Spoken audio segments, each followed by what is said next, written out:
আজ তোমাদের জন্য তোমাদের অ্যাডোব ইলাস্ট্রেটরে একটা কাজ দেখাবো আমি। বিউটিফুল একটা ফ্লাওয়ারের একটা কাজ দেখাবো।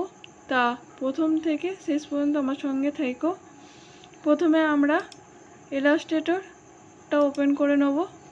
তোমাদের কাছে যে ভার্সানটা থাকবে সেই ভার্সানটা তোমরা ওপেন করতে পারো।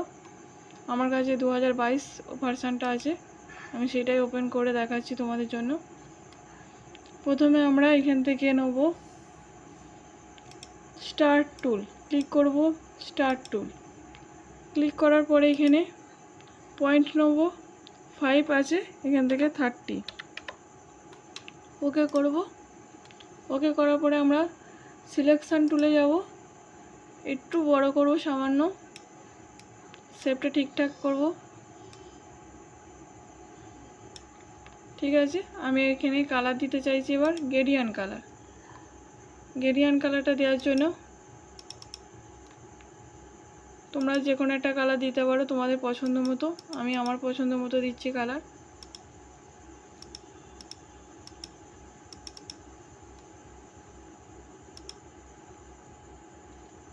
আমরা এখান থেকে রেডিয়াল করব,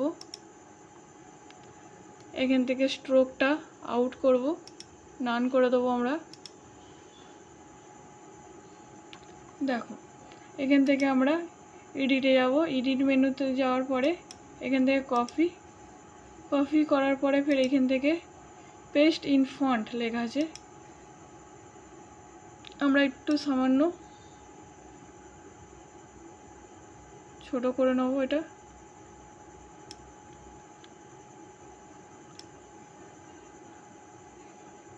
মাঝখানে রাখবো। এবার পুরোটা আমরা সিলেকশন করে নেব। সিলেকশন করার পরে আমরা ফের আবার অবজেক্ট মেনুতে যাব। অবজেক্ট মেনু থেকে ব্রিলিয়ান্ট লেখা আছে, তারপরে মেকে গেলাম। ফের আবার আমি অবজেক্ট মেনুতে যাব, অবজেক্ট থেকে আমরা ব্রিলিয়ান্ট অপশানে যাব। এখানে স্মুথ কালার লেখা আছে, এখান থেকে স্পেসিফাই স্টেপ, এখান থেকে 1 আছে, আমি করব এখান থেকে 50। ওকে করব। ওকে করার পর এখান থেকে এফেক্টে যাব, আমরা এফেক্টে দেবো। এখান থেকে ডিস্টন্ট অ্যান্ড ট্রান্সফর্ম লেখা আছে, ট্রান্সফর্মে যাওয়ার পরে এখান থেকে টুইকে যাওয়ার পরে যেমন আছে সেরকম আমরা ওকে করে দেবো। আমরা একটা ছোট্ট ফ্লাওয়ার দেখতে পেলাম।